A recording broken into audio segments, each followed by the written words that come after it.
And we are live on Energy Media. Today we have Joshua Olaiya. We call him Josh. Calling in today from West Africa, Nigeria, and he's 20 years old. What's amazing is that when he was only 17, he went viral on LinkedIn, and he's an expert in robotics. That's what we're going to be talking about today, as well as what is it like to grow up in Nigeria, West Africa? How did he get into robotics? We've got an amazing student on the podcast today that we're excited to bring to you. Welcome to the podcast, Josh. Thank you, Peter. It's nice to be here. So my name is Joshua, as you've mentioned, and I stay in Nigeria, Lagos City. And I would say Lagos City is one of the number one populous city in the whole of Africa. So we are like 2 million, 20 million in the city alone. And it's noisy, it's the busiest place in Africa, in West Africa. And I started robotics I was born in Lagos, and I speak English mostly. So I was brought up with a good parents and good discipline. Then I would always repair my anyone spoiled electronics at home when I was like 9 year old. Then I'll repair stuff, break things, buy toys. I remember when I was very young, I used to buy toys a lot. And the very first day I get the toys, I'll spoil them just to know how they move, they work, checking their mechanism, you know. So it's out of curiosity that started my journey in robotics. At first, I was like 9, 8. I never knew something like robotics, but I felt like it is engineering, it is something fun and fascinating. So yeah, I watched a lot of movies, even when I was very young, 8, 9, 10, 11. And I remember the first movie I watched was Iron Man. I would watch Iron Man. I would like, oh, my brothers, my brothers. I would, all this. So the technology amazed me a lot. And I ventured into programming. Not really programming first. I learned how to operate computer at 12-year-old. I got a desktop, not a laptop, because desktop were a lot cheaper than a laptop.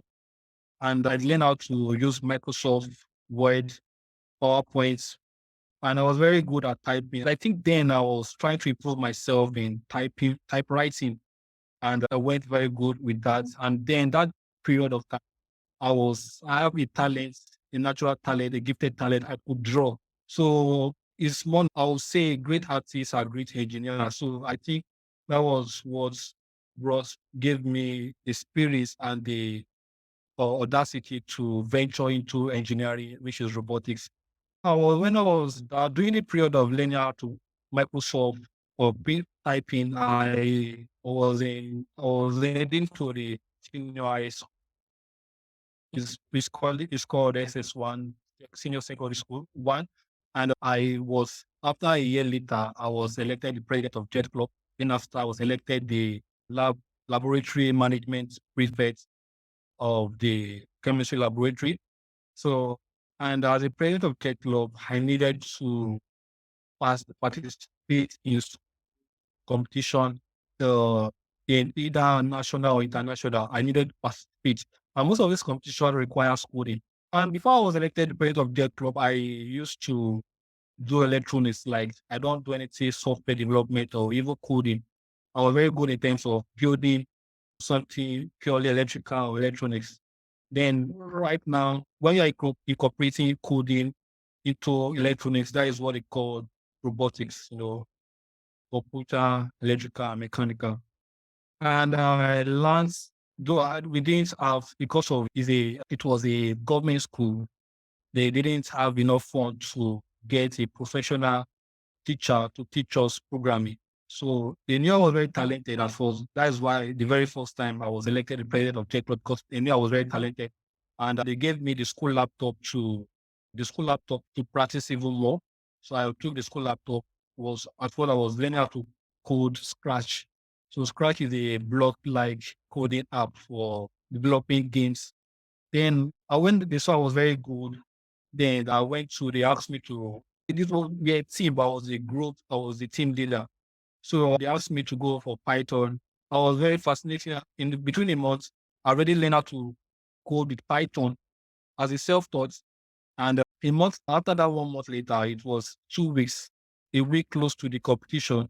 We won the first round, took third position. I took third position for this score. I was very high at first. I was like, wow, I never believed like the other students that were taught by expertise, by teachers. Like I never had any teacher to teach me, even to teach my team as a group, as a team leader.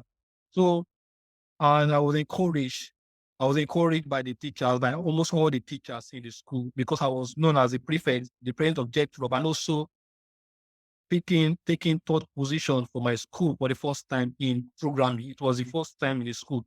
So it kind of gave a new image to the school. And for the last round, it was, it was like all the states, or like all the schools in Lagos City came, came together.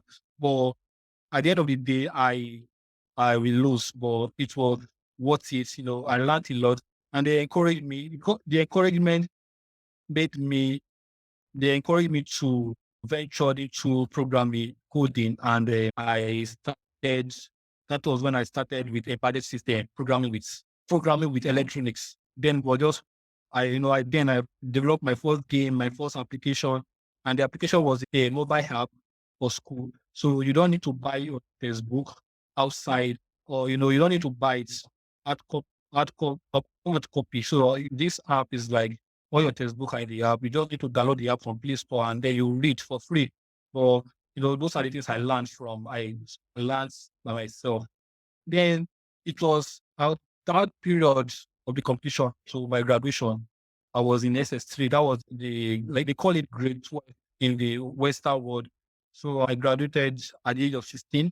I and then I ventured into what they call board hardware designs, and it was like 2 years later, I was learning. I never had the resource because robotics is very expensive, very expensive. So during that 2 years of the graduation, so that 2 years was I was no, sorry, it was in 1 year later, I was 17, crossover to 17, 16 to 17. So that 1 year, I was trying to apply to the university. The university was Federal University of Abeokuta, Kuta, uh, Federal University of Abeokuta Agriculture, or something like that. So it's called Putu, sorry, Putu.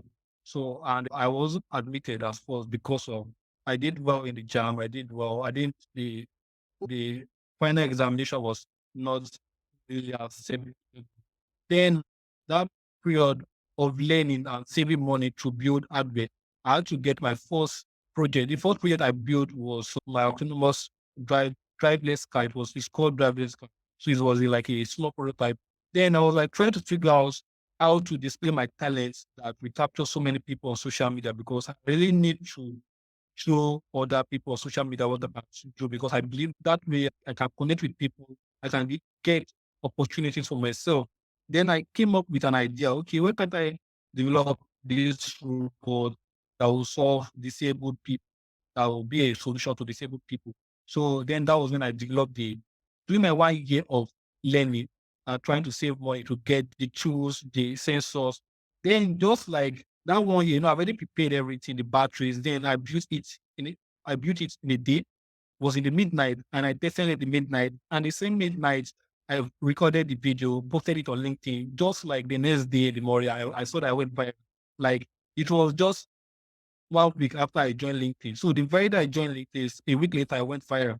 And I was fascinated because a lot of people, I never received, in my first time going viral, I never received any critics because I believed I was trying to, I first of all, I introduced myself.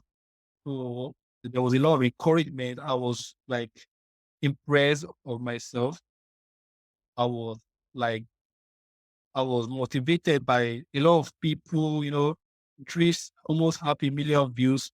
And then I was fascinated that I would go viral on social media, top of LinkedIn. And right now, I have 80K followers, just 2 years on LinkedIn and about 80K followers. And that first time of LinkedIn, the first time I went viral, it was kind of, it is at the same time, going viral can be a little bit, someone needs to be very careful because, uh, I was not really, I wasn't really good in speaking English. Sorry. because sometimes I would lament on the word, and mistakes because I knew I wasn't really good at it. I was just good at what I was good at. Then after years of LinkedIn, I developed. So, but the first time of LinkedIn, I knew what I'm trying to say is I knew my mistakes. I knew what I needed to improve on, you know, and during my time of being an individual alone, just doing what I like doing without anybody, without no network, I felt like I have known everything. Although I have known everything, I felt like I've known enough, but I needed to improve on my English. I needed to improve on my confidence. I needed to improve a lot of things. So I met new people that improved me, and I'm very grateful for them because right now we are still chatting, we are still networking. We are working on a big team. These people are my partner now. We are working on something big, and I appreciate the fact that I didn't give up. I kept doing what I'm doing, and glory be to God because all thanks to God. And LinkedIn was very helpful. It has connected me to with many people.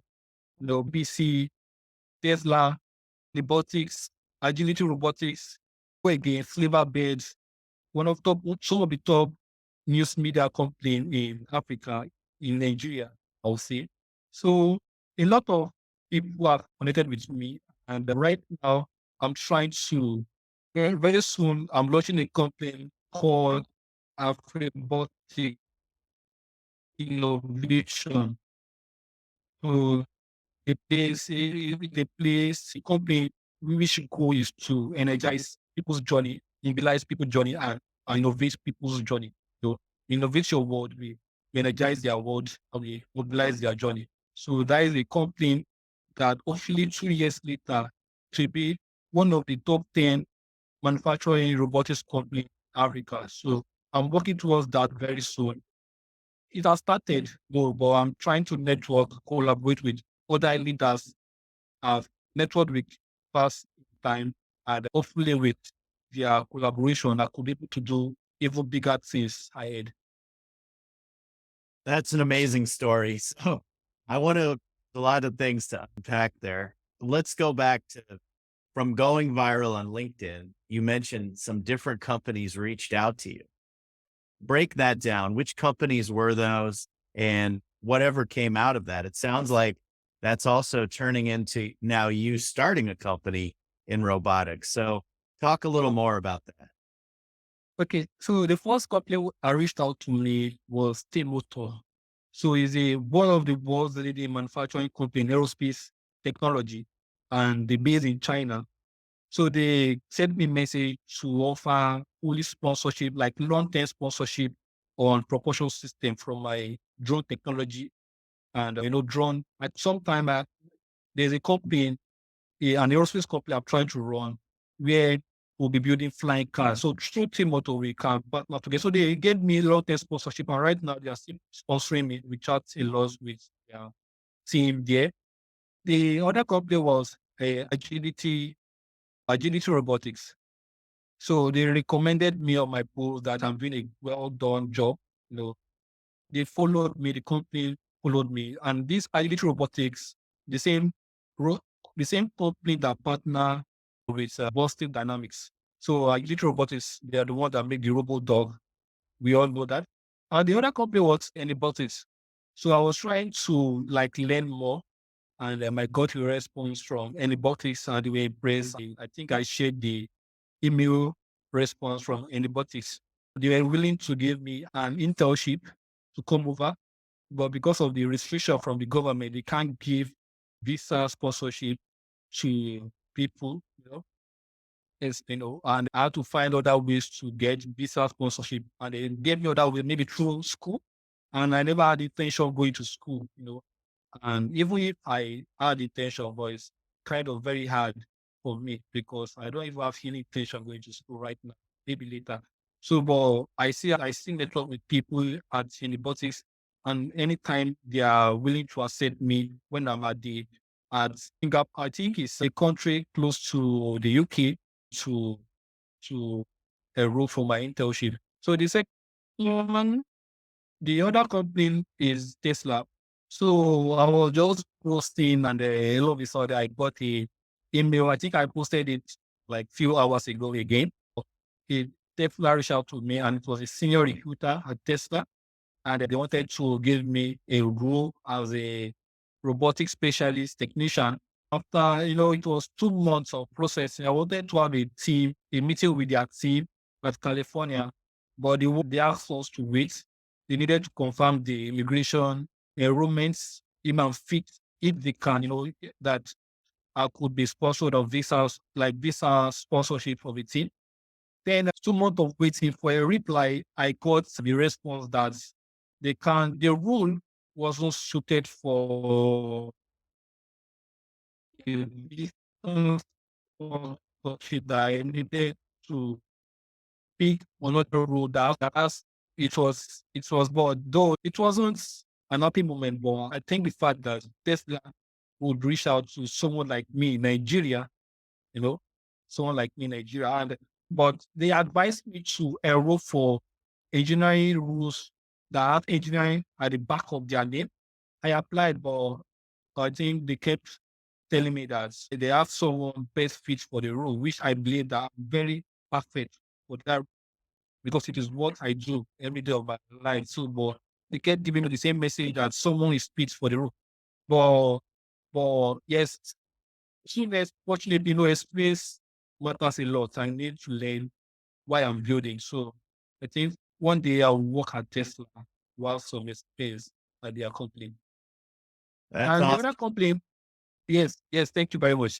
So the other company were media companies, a lot of companies, but these are the big tech companies I mentioned. But the other of media companies like BBC, they came to my house, they interviewed me here, they posted my video on their social media platform and their website. Same with DW, the news media at UK. They came to my house, they interviewed me, took my video, LinkedIn, and news media company in Nigeria and Africa. So a lot of companies like that. That's great. So your dream is to work at Tesla. Is that what I hear? Yes, definitely my dream. It has always been my dream. That's great. Well, hopefully anybody from Tesla, if you're out there listening to this, make sure you get in touch with Josh because that's his dream. He wants to work there. And it sounds like you've interacted with them already, right, and that robotics is going to be very important for the future of, and the reason we wanted to have you on when it comes to climate and the climate crisis, I think robotics will be very important in terms of reducing climate change. I wanted to ask you about when it comes to your this disabled arm that you were able to help disabled people with. Do you see yourself focusing on that sort of robotics, or do you see yourself more moving towards flying cars and other types of vehicles? Okay. So uh then I was more like an individual. So right now I'm a body whereby my company try to focus more on electric clean energy. So trying to build robotic arm for disabled people, I did some research that there are a lot of disabled people, but yet they don't have prosthetics arm, this robotics arm. Why? Because it's very expensive. So getting cheap robotic arm for these disabled people can be very hard. So, and getting the resources, to build things here in Africa, most of the things I build, we need to import it. So it means that it's going to even get more expensive. Yeah, even though I want to build them as a product. So I figured out that I can work on that technology for disabled people later on in the future. But there's a product whereby my company want to develop right now, two prototypes for the go. We are creating a security problems, a major problem here in Nigeria every second of the day. And also, Africa produce fuel, crude oil, but yet we complain of crude oil. And that is one of the reasons why I'm trying to focus on electric products like electric cars, electric bike. So our first two products for the year at robotics innovation is the mobile security device and the electric motorcycle. And those are the two products I'm working on for now for this year. So for the flying cars, well, that is not for the company. This company, maybe a company I'm trying to run, create maybe in 2 years from now or a year from now, will our first product will be a UAV drone for agricultural and security. A UAV drone, is a aerospace company. So we only deal with something that flies. Then when we can build in something that can fetch us money, then we will then buy that can fetch the company money. Then we venture into flying cars and rockets because it's always my dream to build rocket. And Africa need to have their own rocket, their own space program, send their own satellites to space. For TV program, for a lot of things, internet connectivity. And one of my reasons why I have passion for this is that I want to be the first person to to create breakthrough in Africa. So there are a lot of people, yes, there are a lot of people older than me doing this, but are still making little progress, or maybe some progress, but little. But because I believe that I've made a lot of network and I'm still networking till now, and I continue to post on LinkedIn, and I believe that when I launch this my companies, and then just in few weeks, I will be collaborating with all these leading companies that would help me achieve my goal in Africa. No, that's incredible. So let's go to the products you're focused on today. You said security and you said electric motorcycles. Could you talk a little more about both of those products? Okay. I checked recently, I was just doing some research and I found out that what can I do? I found out that some similarities between security products out there in Africa, most especially because my competitors are in Africa, in Nigeria, my country. So when I found out that, I decided to make my own difference, which is a mobile security device, and is in a robotic format. So it's not like a static security devices, can be controlled anywhere in the world. You know, it has a night vision lens and a day light vision lens, and it can run for, I believe, according to my own belief, it can run for at least a year once it is powered on, a year, because of some of the features I'm giving to it to beat my competitors. So it can run for a year, and I want to do the best to make the product better and more accessible to even both the average ones and for the rich people. For the electric motorcycle, there are a lot of we don't have electric. We don't recently companies started recently in Africa. Companies started creating manufacturing electric motorcycles. So it's not like a big business here in Africa yet. But I'm glad that I'm already having plans for that, and that I'm starting very early. So I will try to ride along with other companies working on this product. So what makes my own difference is, there are a lot of pothole on on African roads, pothole that you will not be able to, you are not steady on the road.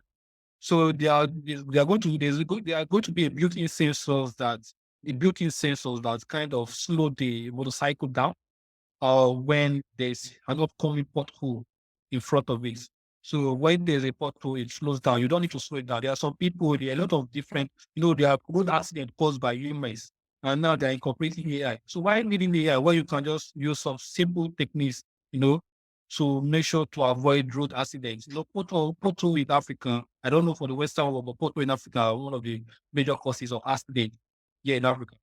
And also, definitely what makes my own product special too is going to be affordable, and it's also electric. So, and that I think those are what my products can do when they are released this early year. Wow, that's great. Yeah. And I agree with you. Humans cause most of the accidents. So if we can assist humans in driving, we could definitely cut down accidents quite a bit. So that is a good idea. And I'm sure many people are hurt or even killed on these roads. So you're helping people in a big way by implementing these robotics and sensors to slow down the motorcycles. Very good. So what I'd like to do is see if what are the type other than people that work at Tesla, who else should be in touch with you? what is your near term goal for this new company that you're trying to start? Okay, so the company I want to partner with right now, I already got a partner with the world's youngest founder in the automobile industry. His name is Raj. He's like a best friend to me, and he's going to be my first partner for robotics innovation, whereby he's going to help us try to mass produce this electric motorcycle in Africa, partnership. And I, for other, well, it's the only one, but for other companies, I love to partner with companies that will supply us batteries, you know, that will supply us electronics, that will also help us in, 3D printing or CNC metal parts for us, for product development, and also companies that will help us in our R&D, and we have the same goal in these companies focusing on the goal, the sustainable goal in Africa. These are the companies help that will help me by partnering together by supplying the resources to these products. And I believe that in these two companies that are partnering with us, in these companies partnering with us, there will actually be a huge growth between one another in the nearest future. And for the other company, because definitely I won't have a single company. I also have an aerospace company. Why I'm also planning to partner with Team Motor to supply us with propulsion systems for our agricultural drone, our UAPs, most especially, and flying cars and flying cars. And also there's a company that I was partner with. They interviewed me just like this.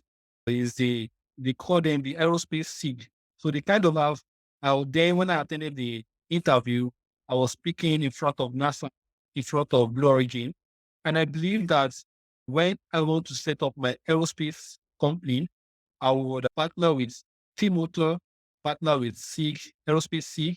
And through aerospace SIG, I can partner with, fortunately, I can partner with NASA as well and Blue Origin or maybe anyone, just to network and see how we can bring the rocket industry to Africa, and here we have it. In Africa, we can have our first flying reusable rockets in Africa. And that way, through me, other youths like me, other young talented ones like me can believe that great things can still happen in Africa. And we have great leaders like us, as young as we are, that can do great things like Elon Musk.